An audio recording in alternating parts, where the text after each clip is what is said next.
Okay, good evening everyone again who is watching us offline too. This is our lecture 36 in high dimensional probability and applications to data science. It's been a while since we've seen each other. That was due to Thanksgiving break, so I'll remind you what the situation is, where we are. We're building a mathematical theory of machine learning.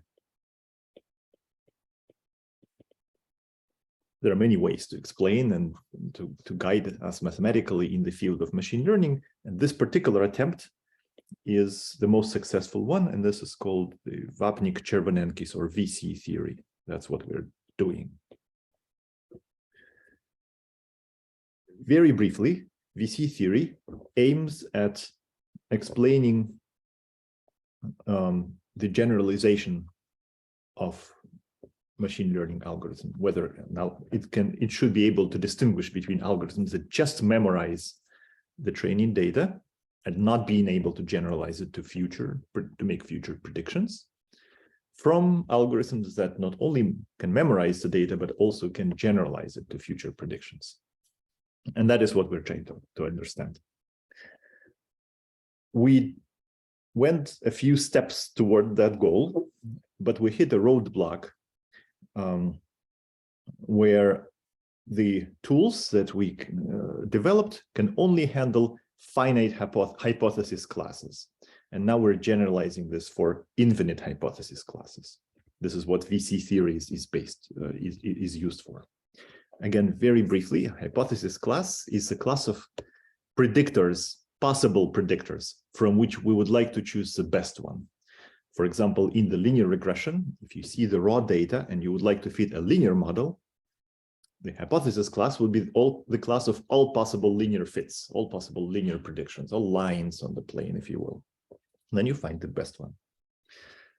In Boolean, in the binary classification, the class of linear predictions is binary. It's functions that take values 0 or 1, and so on and so forth.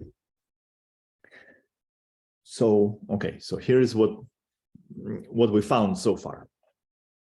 An algorithm can be expected to generalize well if the hypothesis class is reasonably small. If you include too many functions in that, too many hypotheses, you risk to overfit the data. You risk to hit something like this. This is the data, and the hypothesis and the fit would be aiming at interpolating between every possible detail of that data, catching all these imperfections and outliers. And that's what you not want to do. You want to capture the main statistical properties of the data, not chase every possible outlier. So the class, the hypothesis class, should be reasonably small to avoid overfitting. But on the other hand, it should be reasonably large to explain something, right? If you just include one trivial function there, that's not going to do any good. So there is this trade-off. To quantify how large a hypothesis class is, we need a kind of a measure of complexity, and a beautiful measure of complexity that we introduced, and probably the main one in machine learning, is called the VC dimension, or Vapnik-Chervonenkis dimension.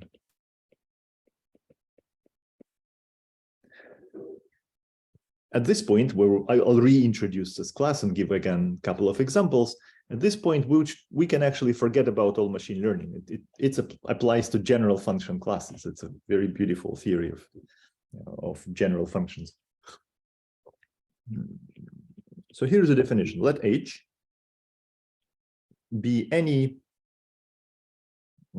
collection of Boolean functions. I'll simply state a Boolean class. Any class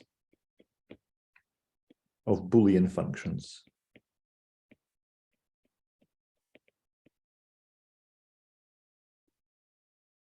On some set, arbitrary set. Any set H is okay. And the Boolean means that it takes values 0 or 1 at any point. Okay, what's VC dimension? intuitively, it is just the largest number of points that the class can overfit. In this case, it's 1, 2, 3, 4, 5, 6, 7, 8, 9, 10, for example. That's a complexity. So we say that H, I would prefer to say overfit, but it's not a common term. It's a shatters. That's an accepted term, shatters. Shatters these points, let's say x1 through xd. If it can interpolate any function there. So if for any label assignment,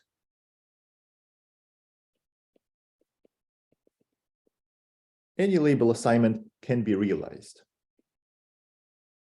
So for any label assignment, there exists a function in the class that realizes this assignment.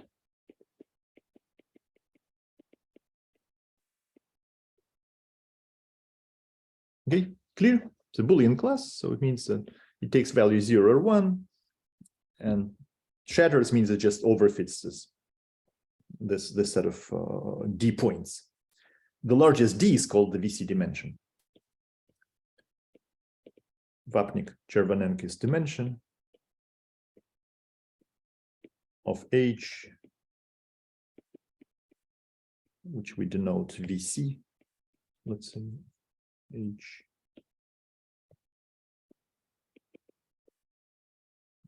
is the largest D, so it's a maximal cardinality D of a subset that H shatters.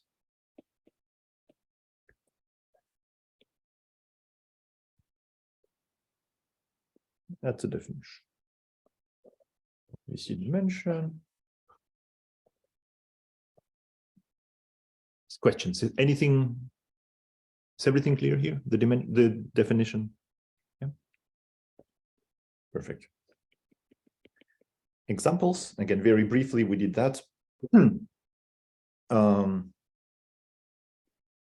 Half lines. H is the set of all subsets. Sorry, H is a class of functions, so it's all indicators of a function like this. A, this is 1. Actually, it should be the other way around, sorry. So it should be like this. A, this is 1, 0. Okay, all functions like that. So we computed it last time. It was 1. The VC dimension is 1. Intervals. The set of all intervals A minus A to B.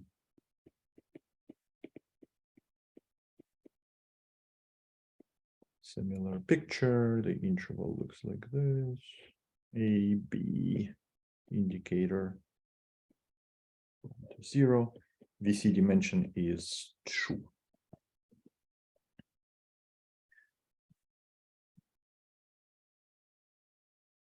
Okay, again, briefly, why 2? To prove the VC dimension is 2, we need to do two things.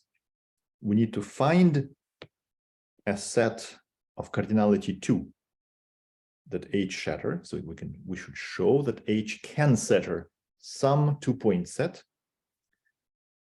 but we must show that it is not 3. So it means that it can shatter any 3-point set. So we have 2 tasks now to show that H can shatter some 2-point set, but cannot shatter any 3-point set. That will mean that VC dimension is 2. And yeah, so let's do these 2 tasks briefly.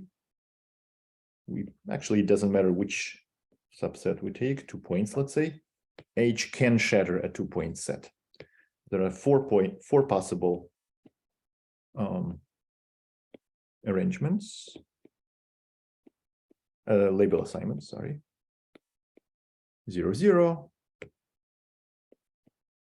0, 1, 1, 0, 1, 1.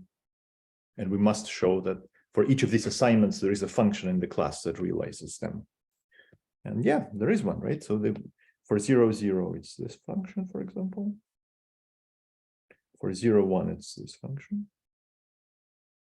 For 1, 0, it's this function. For 1, 1, it's this function. So for each label assignment, there is a function that realizes them. But we also must show that the VC dimension is not 3. So for any 3 point set, we must demonstrate that H does not shatter that. So that means that there exists a label assignment, a bad label assignment, that functions cannot realize. And in here, the bad label assignment, I believe, would be 1, 0, 1. Only that one, I think. Right, there is no function in the class that realizes it, because otherwise it would need to be something like this. And our class doesn't contain functions like that. It only contains one interval. Okay.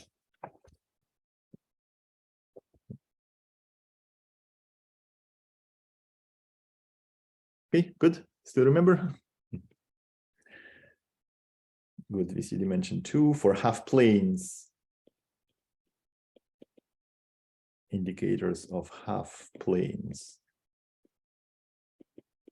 in R2. The VC dimension was 3.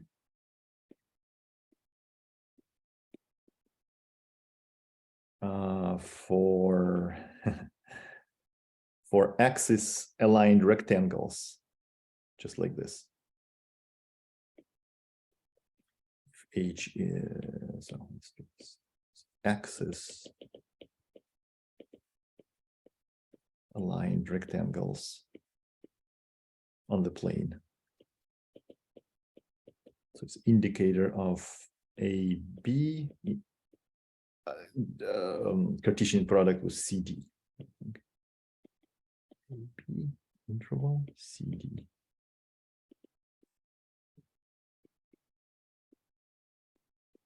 CD is an R. VC dimension is 4. It has to be checked, but it's not a difficult thing.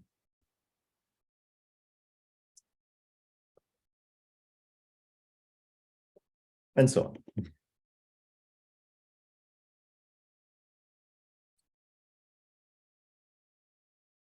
Generally,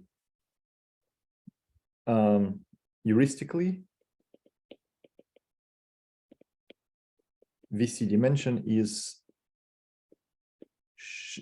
the minimum number of parameters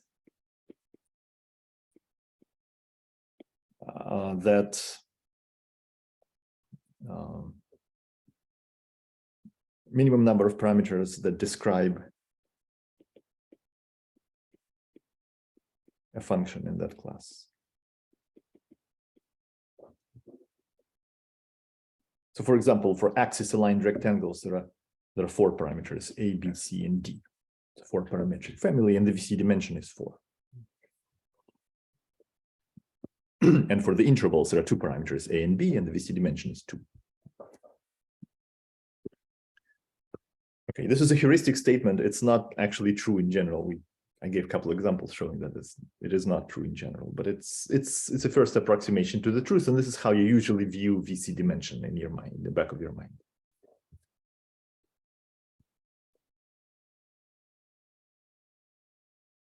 Is it clear why it is heuristically true? Right? VC dimension is basically the largest number of points that H can interpolate.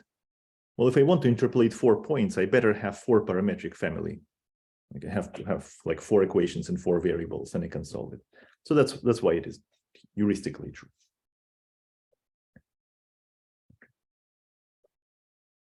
Okay, done. This was a reminder of what we did last time, the reminder of VC dimension. Any questions? May I have a question? So for the last heuristics, is there an inequality at one side, like that? I mean, So you have, it's exactly how you said. So if you want to interpolate 4 points, you better have at least 4 parameters, right? So maybe, is there an inequality there? Mm-hmm. Yeah. Yes, it's actually a good question. It should be some kind of manifestation of that. So in the homework, you will show that, and it's a simple thing. In the homework, you will show that f is at least 2 to the d, where d is the VC dimension, the cardinality of f. That's actually easy. That's because even if you restrict f on the set of all these d points, any label assignment is realized. And how many label assignments we have? We have 2 to the d of them, right? So f has to have this, at least this many functions. Okay, now the conclusion from this information theory, conclusion of this is this. Let's take log base 2 on both sides. It's at least d. Okay, and what does that mean information theoretically? It means that you need at least this many bits to specify a function in this class, right? If you have any set of cardinality f, then you need at least this many bits. You need at least d bits are needed to describe a function in f.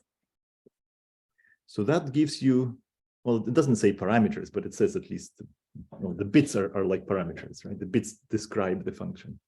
So that's I think is the closest result that I know to saying that you need at least this many parameters, at least d. Okay, thank you. Yeah, you're welcome. You're welcome. The other way around, I do not know.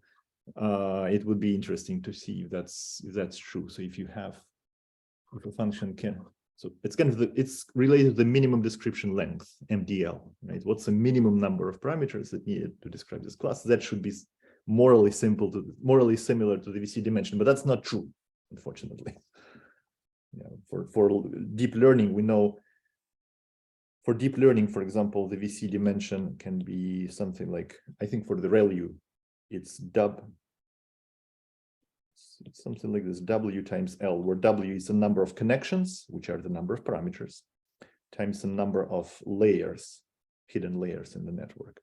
So if it wasn't for L, if L wasn't here, then it would be, yes, VC dimension is the same as number of parameters, but we have an extra factor of L, which is complicates things. Good. Okay, good. So any other questions?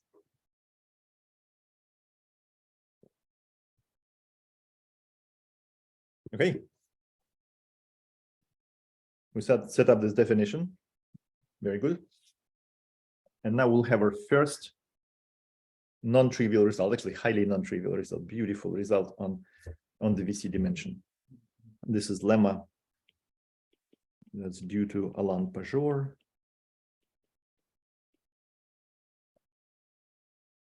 That restricts bounds the cardinality of the class for a given VC dimension. So for any finite, let's say finite for simplicity, class of Boolean functions,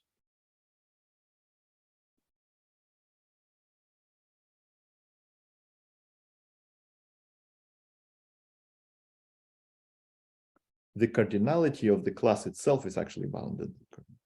H is bounded by the number of subsets. Actually, sorry, for any class of Boolean functions, let me say more strongly, for any class of Boolean functions on a finite set. H set X. H is bounded by the number of subsets that it shatters.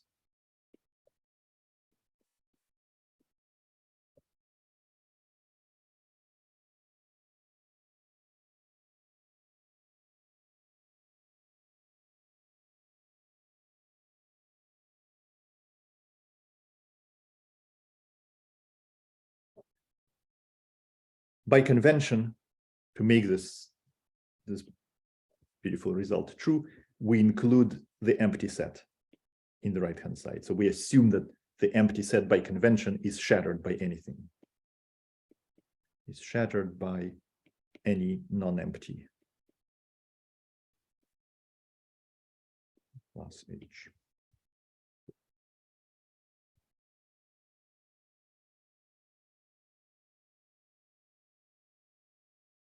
We'll prove this. We'll give a lot of examples. For that, they come later. But is the statement clear? If I say that it only shatters 3 subsets, let's say, then the class must have at most 3 functions.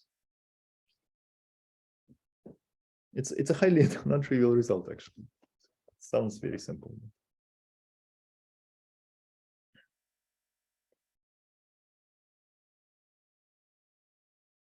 Okay, take a moment to think about this again. Everything is clear? Yeah. Statement. Let's prove it.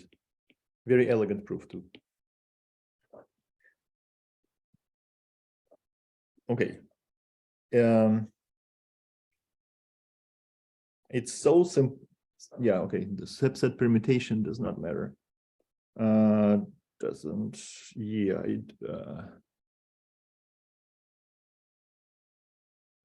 yeah, so doesn't matter.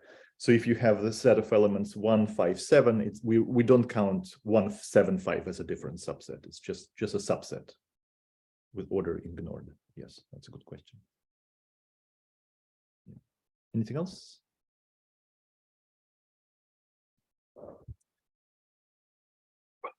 Yeah. Okay. That is such a simple statement without any factors, without anything, just very, very simple inequality that for such inequalities, there is a reason, either algebraic reason or a combinatorial reason or some geometric reason why it should be true. And we will try to prove it combinatorially using induction on the size of the domain X.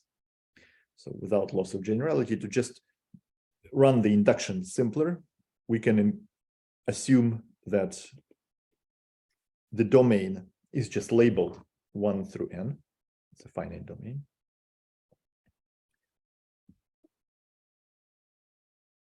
Let's call this the set of subsets shattered by H. Let's make a name for it so it's easier to write down. Let's say shattered H, the family of all subsets.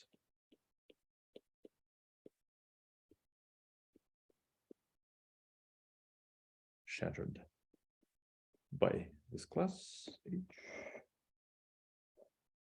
And we want to show WTS, we want to show that H is bounded by the number of subsets shattered by it. Okay. All right, let's try it by induction. We want to run the induction on the size of X, the size of the domain. So what do we do? Let's isolate one point, n, and take it out, which means that we'll split our class into 2 subclasses. Into one class, we include all functions whose value on n is 0. The other subclass, all functions whose value on n is 1. So it exactly separates the class into 2. So we partition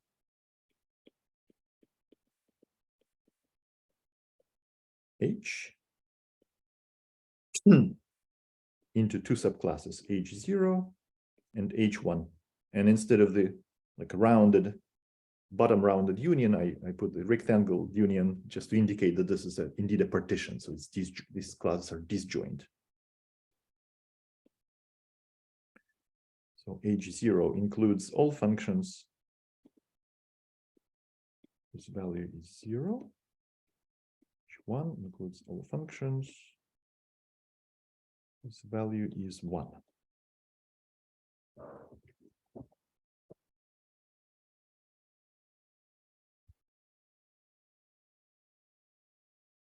Okay, we have two classes. So trivially, if a subset is shattered by H0, it is shattered by H, just by inclusion. And if a subset is shattered by H1, it's shattered by H, also by inclusion. So just by inclusion, any subset, let's say I1 through ID, that's shattered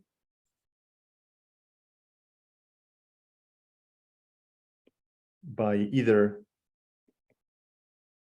H0 or H1 is automatically shattered by H. Just think of what shattered means, that there is a function that does that. So by inclusion, it's trivial.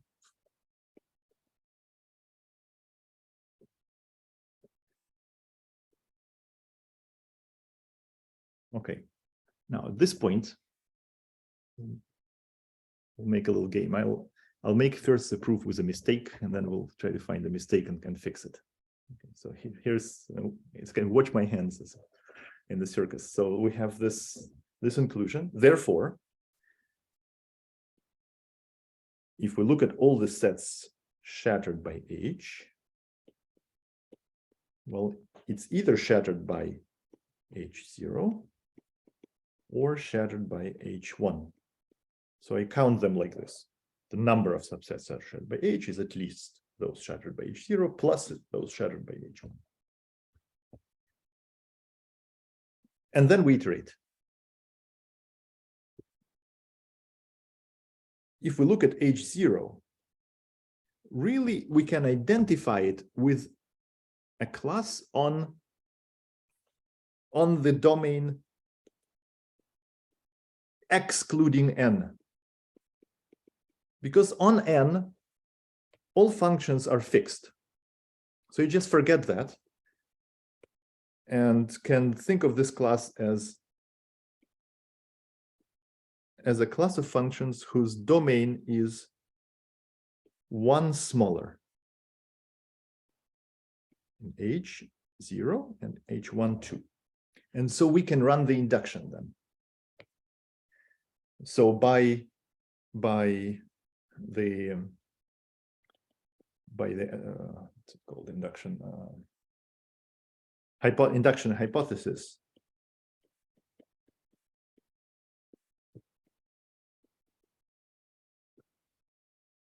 we can continue.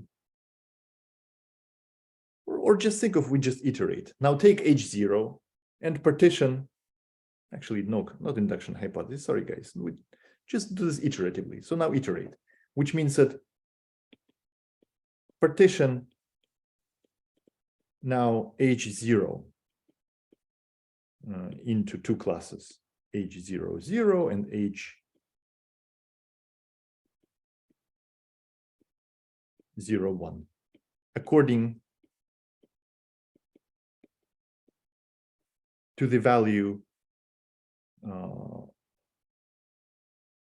at n-1, and keep going. So doing this again, we get H0, 0 plus shattered H0, 1. And similarly, we do it for H1, 1, 0 plus H1, 1. And keep doing this. Partition every class until you're down to single point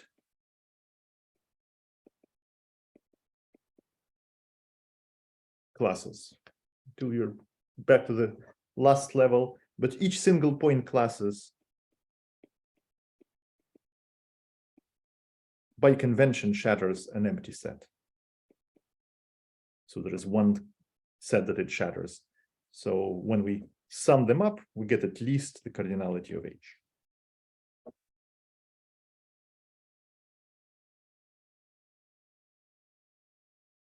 Done. The number of sets that shatter H is at least the cardinality of H. It's a trivial proof. We just split the classes, split, and then sum them up. That's it. But wrong. There is a critical mistake there. What is a critical mistake? You tell me.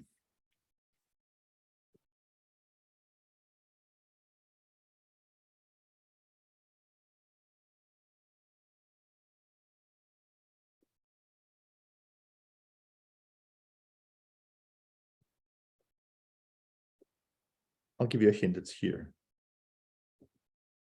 So any subset shattered by H0 is also shattered by H. So it's true that this subset, this family of classes is included here, and also this family of classes included here, but it is wrong to have that inequality. Why? It's because that H0 and H1 are disjoint, right? But the points that they shatter, you can shatter like the same subset of points, right? With different functions. Exactly, yes. So although H0 and H1 as functions, they're classes of functions, they're disjoint, which means they do have, each of these classes have different functions. They may shatter the same set. So these sets, the sets shattered by them are not necessarily disjoint, which means that we're double counting here, right? So the real picture is like this. Let me draw it here. The real picture is like this. There's that, and there's that. So there is sets shattered by H0. There are some sets shattered by H1. And you really, guys, we already by convention, we said, for example, that empty set is shattered by everything. So in particular, there is an overlap. For example, the empty set is there. We double counted it. Right, so there is an overlap, and that's what makes this false. This is false.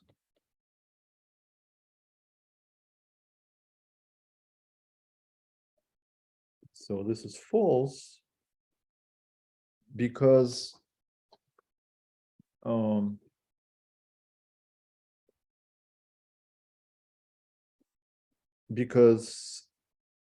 we double counted, so shattered H0 and shattered by H1 can be the same function, cannot, it's non-empty. For example, the empty set is in both. So which means that we double counted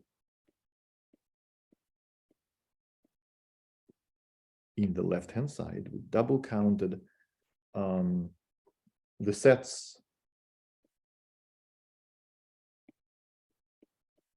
that are shattered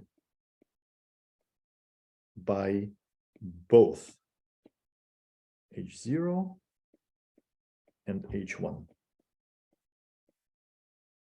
such as the empty set.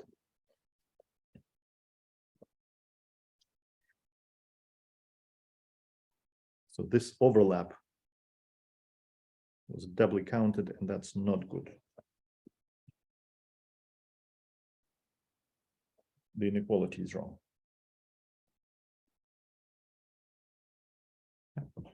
Okay, clear where the mistake is? Okay, now let's fix it. It's a very smart fix. We'll be able to do the following. For any set that is shattered by both, which means that the set that we double counted, we will find a new set that is shattered by the class and which we have not counted. So for any set that it's double counted, we will find a different set that we have not yet counted. If we're able to do this, the argument is fixed, right? We're not double counting anything. We count one single set and one new set every time. So in some sense, will be the picture that we're trying to build is this. We're trying to build a new copy of the overlap, something like this. And so we'll be counting this, and this. Okay, so let me explain what it is. It's a little miracle, and we'll see how it works. So this is a fix. So let's look at the set that is bad, that's double counted. So suppose I1 through ID, for example, is a set right here in this intersection, is shattered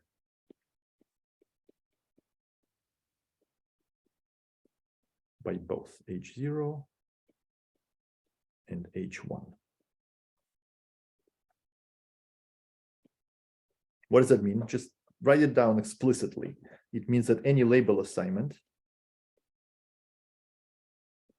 can be realized.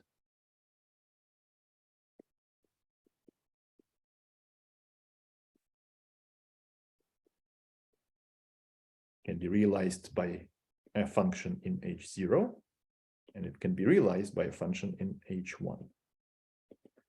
So there is a function in H0 that gives this label assignment. One, etc. dyd. And on n it is 0. It's clear why on n is 0, right? It's a definition of H0. We split it that way. And similarly here, g of I1, g of ID is yd, and on n, it's 1. Again, this is by definition of H1. That's how we split it. Okay, guys, now let's just look carefully about what this is saying.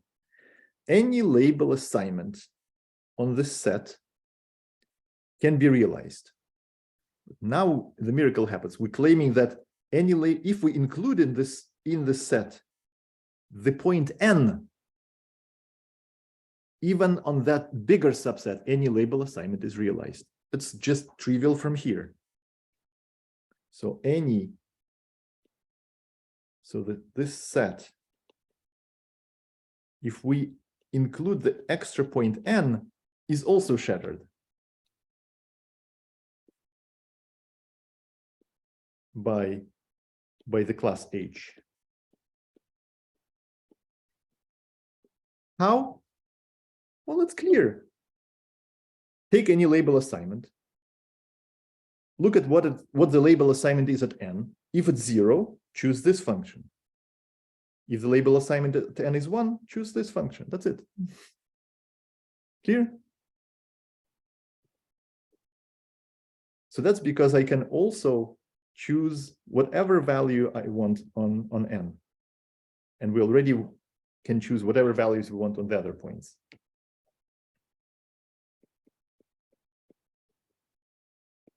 Choose either H or G. Good, so that was a critical point.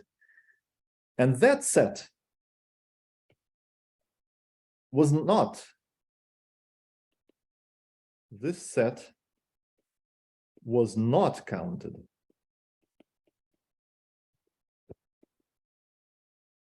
in either shattered by H0 or shattered by H1. It's not shattered by either one of these classes. Clearly, because it has a fixed value on this point. So this set is not shattered by H0, it's not shattered by H1, but it's shattered by the union. And that is how we created a new set from a set shattered by both, by the set that we have not counted yet. So for any set that we double counted, wrongly double counted in this argument, we can find a set that was never counted.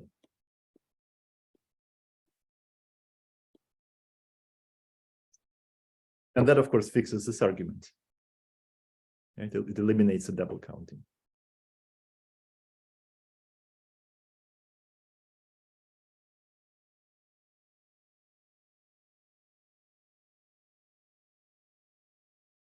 So after the fact, the inequality that we thought was false is actually true.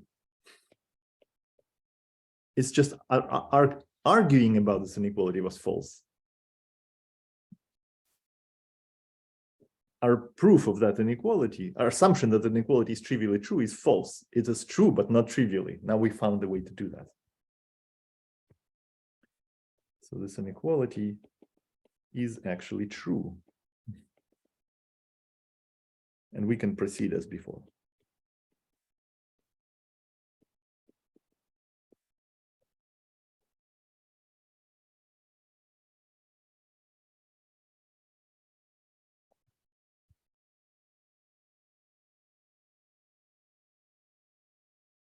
Good. Any questions?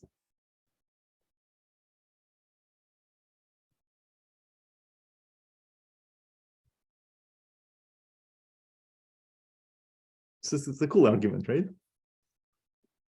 Make that mistake. I have a question. Can it happen that this set will be like counted in other intersection? So yeah, good question. Yeah, think. Yeah, Maxim. So it can't, right? Why? Because first of all, why it was not counted before? It was not counted before because it was not, let's say it's it can't, this set, the bigger set cannot be shattered by H0 because the value if on H0 the value is fixed, so it cannot be shattered. Now later, what do you do later? We split H0 into two subclasses, and then we split each of these subclasses. But going down, we never unfix that value. Once we work in H0, that value is fixed. So that set will never appear later as well. That's a very good point, actually, you're making. Yeah, because it's already fixed, and then we're splitting, but we're keeping this value fixed always. So this set will never reappear in the later procedure. Yeah, okay. Thank you. Yeah, right. This should be said. That's right.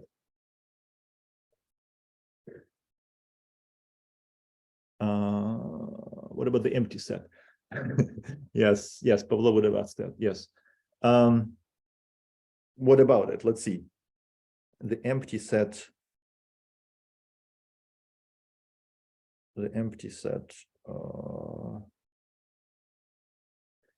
Yeah, I think, let's see, the empty set is here. We would have double counted it.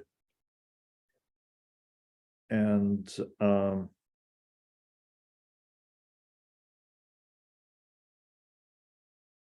yeah, so at the very last level, we would have double counted the empty set.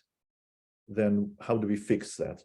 For the empty set, we find the new set, which is a set of just I1, just 1 point set that is shattered by either H0 or H1.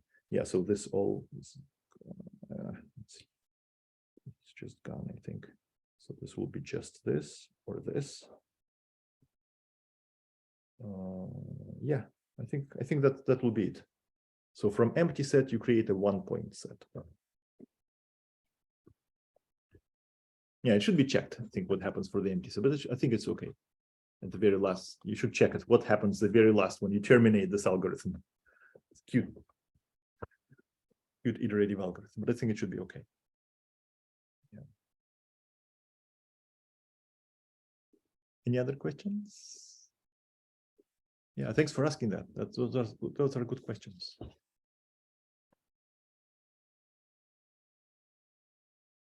Okay, perfect. Fantastic results. Very cute.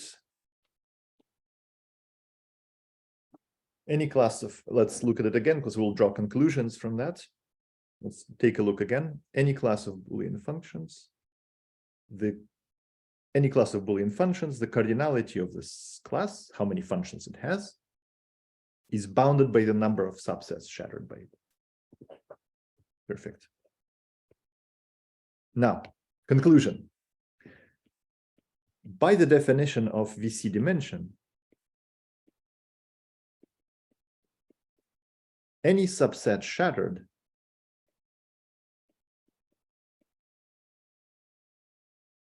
by H must have cardinality smaller than that, have cardinality of smaller, bounded by the VC dimension. Let's call it D. So what does Pajor lemma say?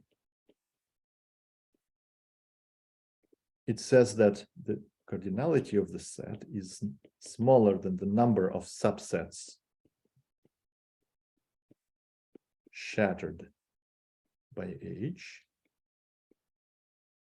But any such subset, by definition, has cardinality less than D. So it's less than the number of subsets of an endpoint set X of cardinality at most D. And how many sets we have like that? How many sets? Well, the sets of cardinality exactly D would be n choose D. And the sets of cardinality less than that will be, well, the sum of all binomial coefficients.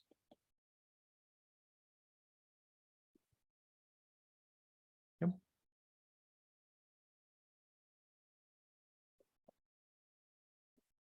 Yeah, so we get, as a corollary, we get the result that's called Sauer-Shelah lemma.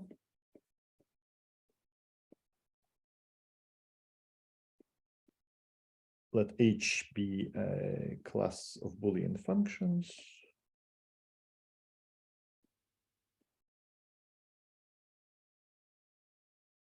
On an endpoint set, an endpoint domain, let's say. Then its cardinality is less than the sum of all binomial coefficients. Choose K.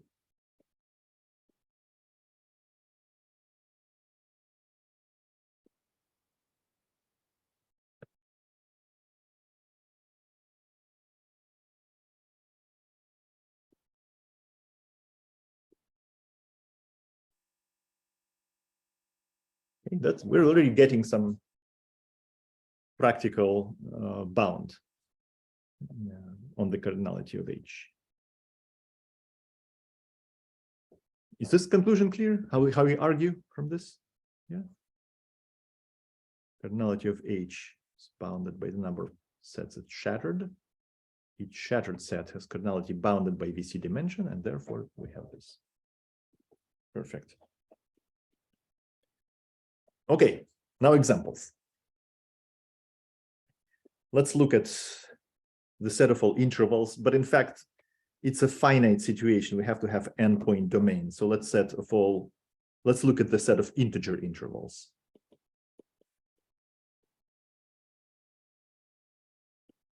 So H is, so the domain, let's say the domain would be 1, 2, 3, and so on and so forth through n. That's our domain. And the functions would be Boolean. So there will be taking values 0, let's say, or 1.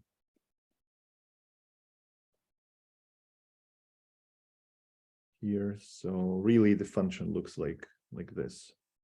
Any function in this class, any function in the class looks like this.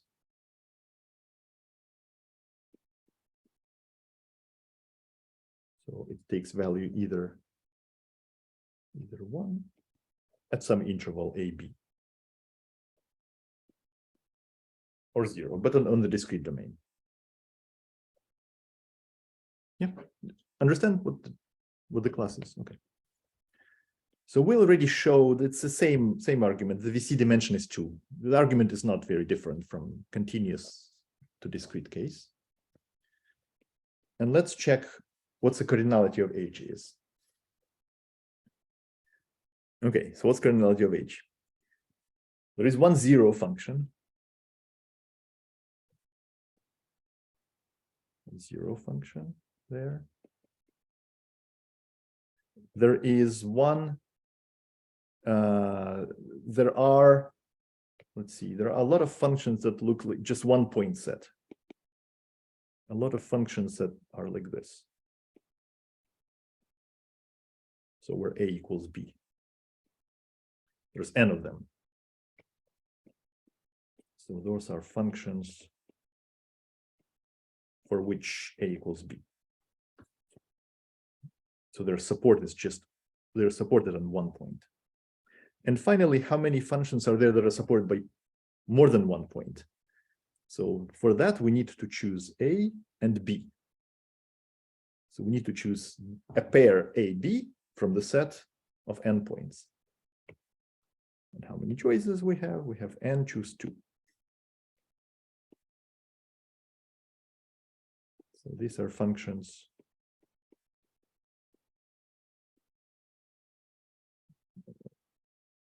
where A is not the same as B. It's a number of pairs of elements chosen from n element set.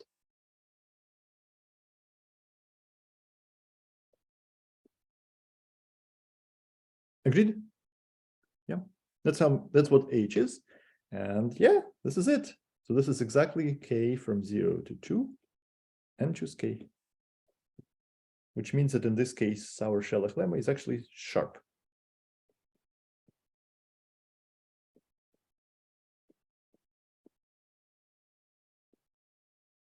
For D equal 2.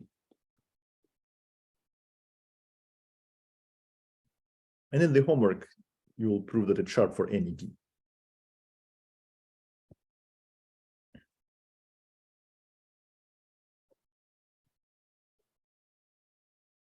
Any questions about this example or Sauer-Shelah lemma in general?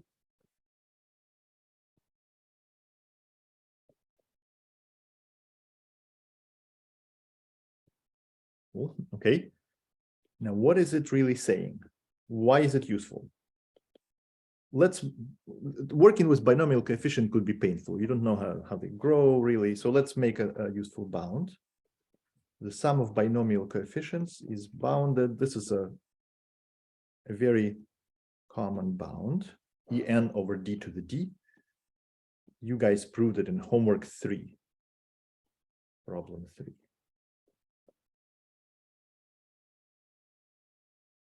Something like Stirling's expansion, related to Stirling expansion. So that's a useful bound. So what does Pajor lemma say? Or not Pajor, Sauer-Shelah lemma. So it says that the cardinality of H is bounded by, actually, let's take logs.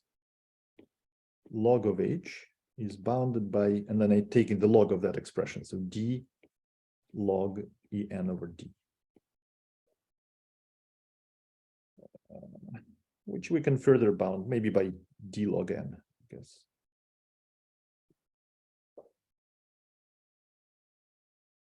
Where D is the VC dimension of H. And from the homework, you'll prove that log n is greater than D. This is a current homework.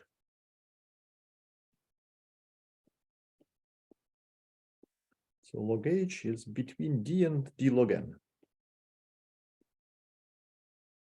And log n isn't that a big number, so it's.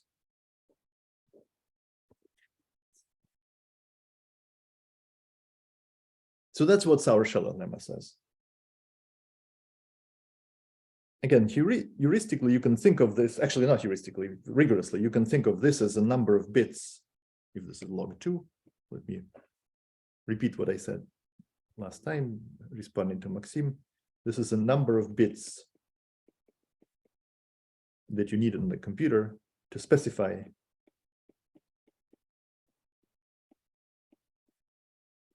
a function in H.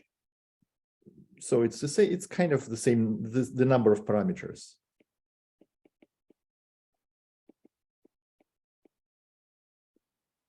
To parameterize H.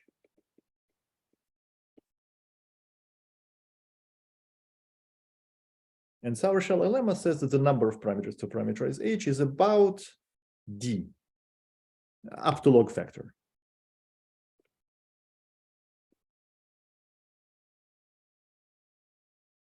So this is from Sauer-Shelah lemma. So heuristically, we should expect that. Because the VC dimension is the maximum size that H can interpolate. So it's related to the number of parameters, I guess, that's needed to parameterize H. Of course, the beauty of this is that it's so general. It doesn't have to be in the continuous domain where you usually think of parameters like in the differential geometry, right? The parameters that you parameterize your manifold, something like that. It can be that, but it's so general that it doesn't have to be a continuous parameterization. It could be very discrete. Like this information theoretic parameterization is okay. So that's one of the main tools in the VC theory, and we'll see how it works next time.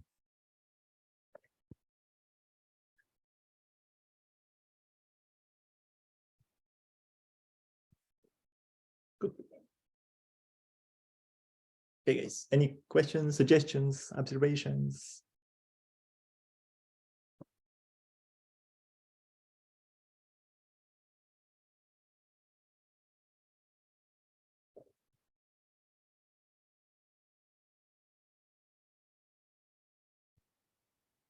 Kind of coding theory in some vague sense, right? How many bits you need to encode or compress functions here. So it sets us the limits, the lower limit on the compression rate in this class.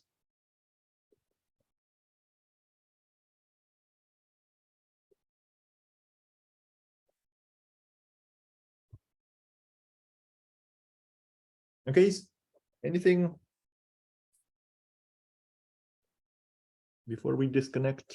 And I have a question about homework, so I'm waiting. Oh, okay. So it's about problem 4 in homework 12, actually. Yeah. Do you mind if we still record this, or you want to disconnect the recording? Maxim? I don't care. It's the homework that we have already passed. So. Actually, you know what? Let me end this. Let me end recording.